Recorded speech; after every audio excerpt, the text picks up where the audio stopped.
we are. Hello.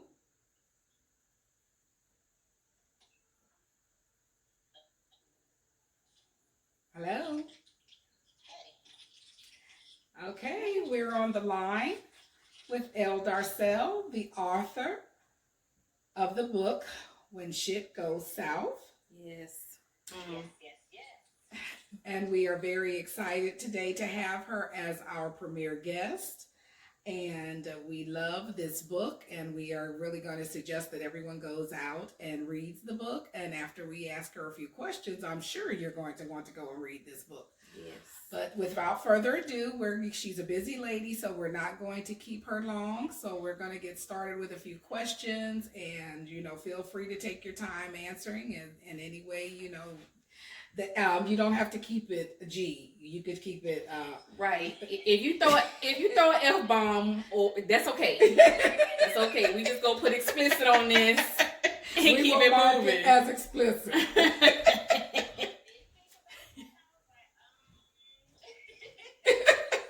Throw an F-bomb on it, that's because you're keeping it real.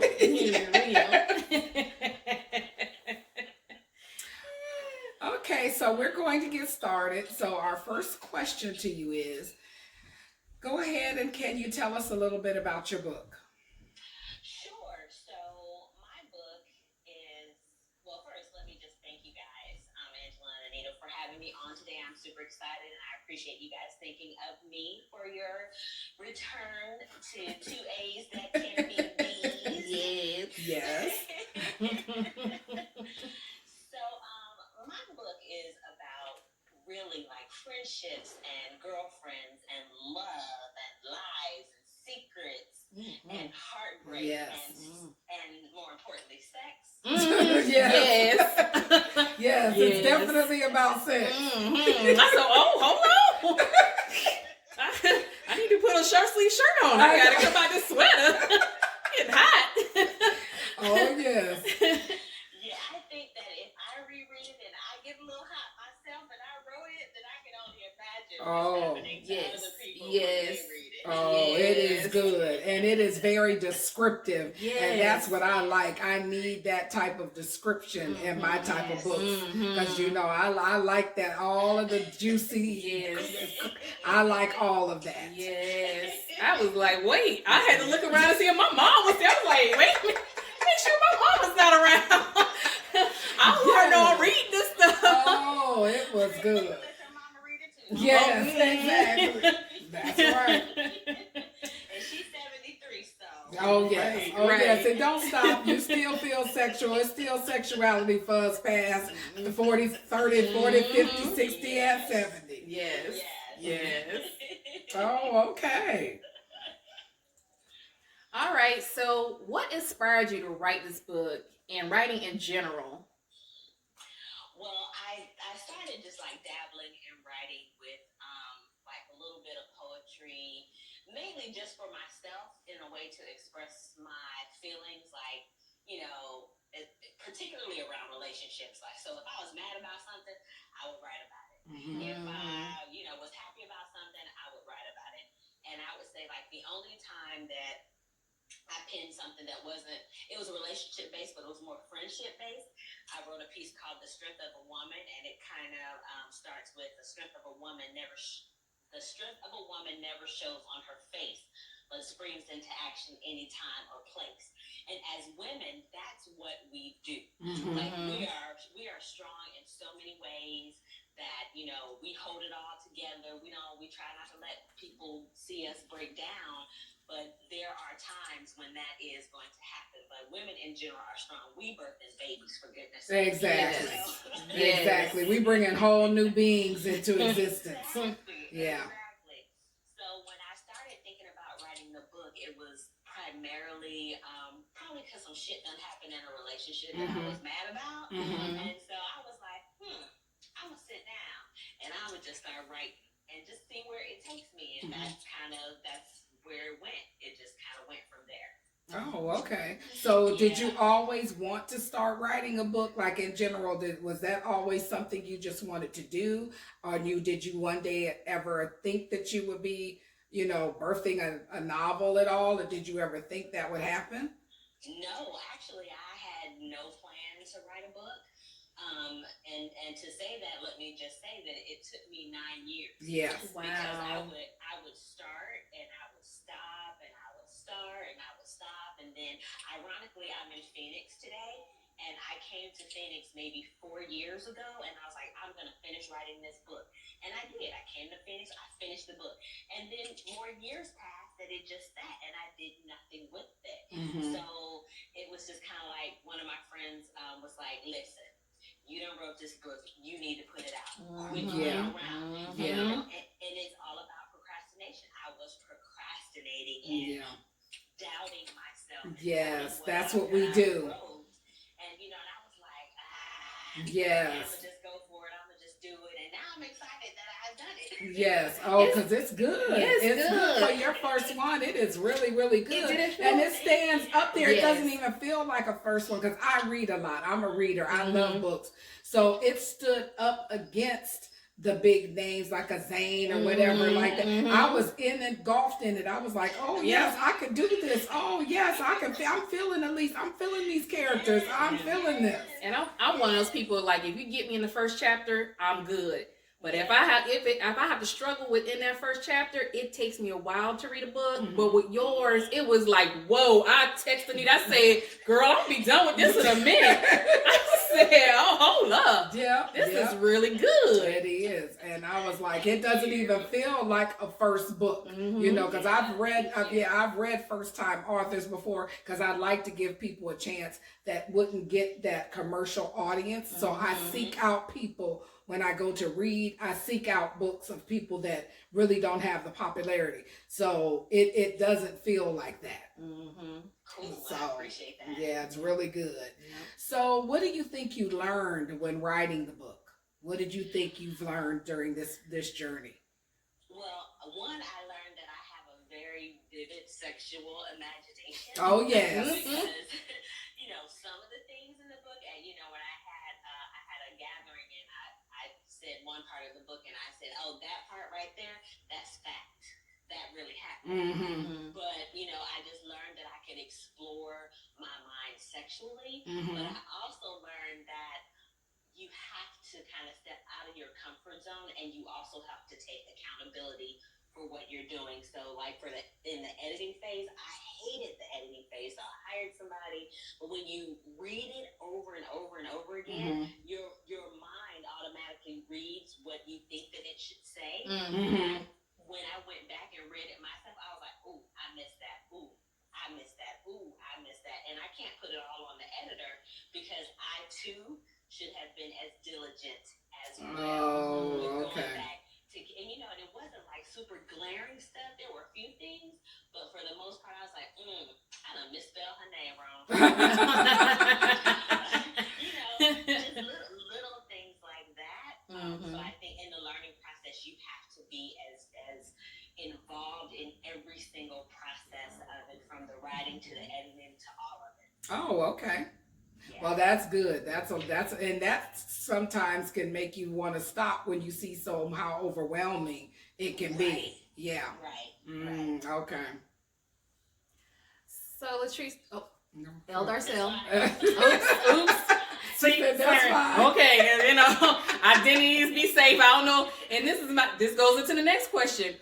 Where were the characters pulled from? Because I felt like I knew these characters. Like, I know the brother Xavier. Xavier is like 85% of the brothers sitting up here in ATL. Exactly. And Elise is like 95% of the sisters sitting up in ATL. You captured that so well. So where did you pull these characters from? Well, I would definitely have to say it's from various experiences, various friends that have been in my life. Like all of the characters in the book, like Elise and Sienna and JC and Lana, they all have the first initials of like people that I know. And the main character, Elise, is my daughter's middle name. Xavier is my son's middle name. Wow. Yeah, so I pulled those, and then I just kind of threw in Max. And, the other guys, I just kind of threw them in there with some names that just weren't so super familiar to other people. But like you said, Angela, Xavier is so many of the guys and Right. women deal with. Yes. Like, Yep. it's all about, I want to have my cake. I'm Me too. going to keep her in the dark for as long as I possibly can. And, but when the shit hits the fan or when it goes south, it just all blows up in your face. Yep. Exactly. Yep. Yeah. You can't keep a secret for long. Like they said, what's done in the dark is going to come to the light. That's right. Exactly. So it was easy to create the characters. Yeah, that's the easy part. Probably that probably was the easy part. So, what do you think? What is the most difficult part? Do you think to you was about writing? What was the difficult part about writing for you? Remembering where I left off. Oh, If wow. Since I was a procrastinator, I would write a little bit and then I stop, and then when I pick it back up, I'm like, okay, now who did this? Because it's not in order. Not crime. Yeah. I would have to go back and reread it to get my mind right to start back with those characters. I didn't even think about that. I'm not thinking about that either, because you're not doing it in chronological order. Yeah, it's kind of as it comes to you. Yeah. Exactly. Oh, I wouldn't even have thought about that. That would be hard because it's like you're reliving it every time you go back to write. Exactly. Okay. Oh, well, that's interesting. That's a food for thought right there. Right. Yeah, that is big time food for lessons learned. Well, I have no intent on writing because that I know that's one profession I could never do.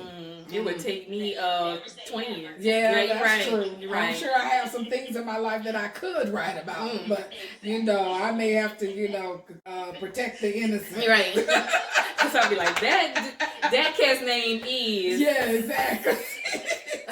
That's his name is. Yeah. So okay, yeah, that's a good one. Okay. So I know it took you 9 years to write this one. Are there any plans for future books? Well, I say no, but the people that have read it say yes. They're like, we need a sequel, we need this. So all I can say is I have the first 2 sentences of the next one. Okay. Oh, okay. But so does it, like, how do you do that? Does it just stop after you get all of that out of you and you finish this whole book? Does the imagination just stop, or does it continue and you still have to find yourself going and writing other things down? I have not really written anything down other than those 2 sentences, but in my head, I'm like, I could probably squeeze out another one. Okay. With the same characters, and build on what happened after they got back. So because I think I can squeeze it out. Oh yeah, because that could go in so many different directions, and it could get so much deeper. Because I was even thinking about, oh dang, so what happens? Because I don't want to tell the book, right? We know we want people to read it, but towards the end, when I saw that flashback part happen, I was like, oh, what's happening? So then I came back. I was like, oh, okay, all right, we back on track. Okay, I got you. So I mean, it could really go any direction. You really could feed into this. This would be a good little thing on BET. That's what in my mind, in my movie mind, I'm like, ooh, Xavier. Who gonna play Xavier? Yes. Oh, I'm already like a good little BET special. But if we go stick to the book, exactly, it's got to be Netflix. Oh yeah, that's true. It's got to be Netflix. Yes, because you got to be able to do what's actually happening in the book. BET might want to keep it definitely has to be unexplicit. Yes. That's true. You got to get that feeling. That's true. Yeah, you can't cut pieces out. No. You gotta be like, nah, that ain't happened in the book. They cut that out. They cut that out. That's true. Oh, okay. So are you on social media? And if so, how can your readers interact with you? Are you, is there some place that a forum that you've started that people can go out and, start discussing the book or anything like that? So if you can, tell us about that. Okay, well, I am definitely on social media. So my public Instagram page is _Taz_Stallion. Okay. That's on Instagram. Instagram. Then on Facebook, it's Latrice Woodruff Coit. And I also have Latrice Darsell, but I don't really use that much. Okay. I think I'm L Darsell on Twitter. I gotta look, but I'm on Twitter as well, and I'm on Snapchat. And for the book, like you can go on bookbaby.com for discussions, or if people just want to hit me up on social channels, because I love when people tell me their thoughts about the book, because then I screen capture it and I put it in my Instagram feed, Okay. Facebook, because I want people to see what other folks are saying about it, because it's really, it makes me feel good about the work that I did when somebody says what they thought about it. You get that feedback. Yeah, and how has the feedback been? Have you been getting a lot of it, or what has your feedback been? From the book. I mean, are you how is that? Is it starting to the momentum gaining, or what's happening with that? Yeah, I actually had a friend yesterday that was like, "Hey, I need to order 20 books." Wow. For her line sisters, and so people will be like, "I read that book in 3 hours." Wow, cool. It was so good, and my other girlfriend was like, "My mother was like, well, have you finished with the book yet? Because you done told me about it. Now I want to read it." Oh, good. That is awesome. Yeah, I'm really excited about it. I think my mother is my biggest cheerleader. Oh, yes, and I'm over here telling them too. I'm over here telling them too. For those of you out in the land, this is my niece. So, yes, this is my niece. So that's a little inside secret everybody has on 2A's that can be these. There you go. And I tell everybody about it. I'm like, my niece, she wrote a book. You know what? Hey, I'm going to get it for you. Let me get you the information. I know people that know people that know Yeah, people. exactly. Wow. And that's what's so great about it, is people are enjoying it, so they're spreading the word. Okay. Yes, because I was wondering how the feedback was coming. I was wondering, I'm like, I wonder if she's getting a lot of feedback or what the momentum is happening with it, because I know I'm telling people about it. Yes. Okay. Wow. I'm gonna have to buy a book and share it with some book club. Yeah. folks. Yeah. That's a way. That's a big way of getting the momentum going as well. Absolutely. So, what advice? I have a few folks that are thinking about writing books. They're like you. They're started and stopped. What advice would you give to an aspiring writer? For an aspiring writer, I would definitely say don't give up on what it is that you want to do. You know that you want to write a book. Stick to your goal. Finish it. But definitely be super engaged in the whole process. So if you're going to self-publish, make sure that you are working with a company that's going to give you the best bang for your buck. If you're going to hire an editor, don't let that be your sole editor. Like I see now, I should have tapped 5 people and said, "Hey, you read these 3 chapters, you read these 3 chapters." More coverage. So engage your friends, because they have a clearer vision of what it is. So they're seeing from a different lens, whereas you're seeing from, "Oh my God, I've read this 20 times," and definitely don't give up. Be engaged. Get some friends to give you their feedback and opinion and all of that. And you can't share it with everybody. There you go. That's what I was gonna say. You got to be careful with that. Yeah, because that's being vulnerable. Yes, that's very vulnerable. Yes. So when I first started writing, and before I finished it, I sent it out to some people. But first, I sent them an email where it was almost like a non-disclosure. I sent them an email, and they had to respond that they would not divulge the information.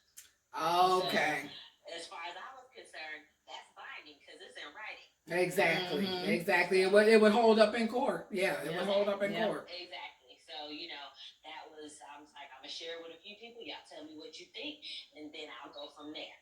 Okay. All righty. Well, do you plan on creating an audiobook? That's what, that a lot of people driving, and going different places, we're like me sitting in traffic now that I'm, working a little further. So, do you think that, that's something that you may do? I have looked into an audiobook, but I haven't really gone as far as to see what the cost would be. Okay. I think I'd have to make a little bit more money before I say I'm going to do an audiobook. Right. But it would definitely be entertaining. Yes. To hear this in an audiobook. Yes. Oh, yes. Yes. Oh. And if you want my voice, I would be wait a minute, Tariq's girl. Wait a minute. Oh my gosh. I would wear that one out, I was baby. like, ooh. Let me tell you, that was my character right there.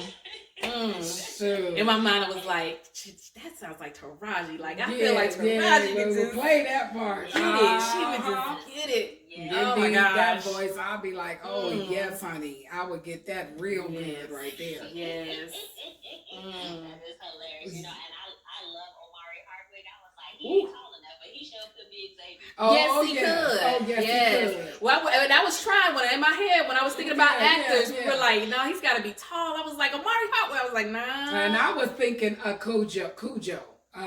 Boris. That's who I was thinking. That's who was in my mind with that piece. Yeah. Yeah, he has the height. Yeah, he definitely has the height. Yeah. And he could get sexy too when he need to. Absolutely. That's all the time. We all remember him also. Exactly. Oh yes. So that's who I had in my head was for that piece. And then the guy from Bird Box, the one that played in Moonlight. Oh yeah. Oh, that smile. I'm just like, good oh too. man. Yeah, he would be good. He would be nice too. Oh Lord, look at us. Right. I'm like, yeah, some scenes I like to see with him. Yeah. Oh Lord. Yeah. That was, our imagination was all over the place on that book. Right. It took a 2.5 seconds to be like, oh yeah. Yeah. Yes. So what would you like to see happen for this book? Like in your wildest imagination, you know, I know we brought up the BET deal, but what would you like to see happen for this book? What something, if you could see one of your most aspirations, what would it be? I would love to see it get universal exposure to where it could become a movie or a Netflix special or something like that. So, you know, where we could really bring it to life. Yeah. On the big screen where people could check it out. Because I just think that they'd have to tone it down, you know, because they would probably give it an X rating right now. Yeah. It probably would have to maybe go to R. They'd have to get it to the R level. Yeah. But that's what I would like to see for it. So, you know, I hope as long as the word continues to spread, that however long it takes, that it one day has that ending, where that it's appeal that we can all walk a red carpet for and be like, I remember when. Yes, because I remember a long time ago when you gave it to me, a little piece of notebooks or something you gave me to read it. I was like, girl, this is good. You need to be doing. I know this was about over 10 years ago. Yeah. So I'm like, okay, you got it in you. You just got to get it out. So and every now and then I would bring up to you, are you still going to do that book? And you're like, yeah, I'm still at it. But you know, we are here now. And, you know, to see you in this book come to life and come to fruition, it just shows the manifestation of what our dreams and our goals will do for us when we speak it and see it, we can manifest it. So, Absolutely. Yep. And like you said, don't give up. Yes. Right. Most people would have been like, okay, that's a big task. It's a daunting task. It definitely is. It is definitely a daunting task. Well, we thank you. Yes. And we we are so excited that we have as our first premiere real life author. Right. We are up. We have come up. We the Jeffersons. We moving right on up. We have come up. So we are definitely going to put your social media list in our bio. As we list the episode, we'll list your social media. And we definitely will have the book out there. We are promoting the book. So, you know, good luck. We know that it's a blessing on it and it's going to continue to flourish. Absolutely. Thank you guys so much. I appreciate and love you guys. All right. We love you too. Okay. Take care. Bye-bye. Bye.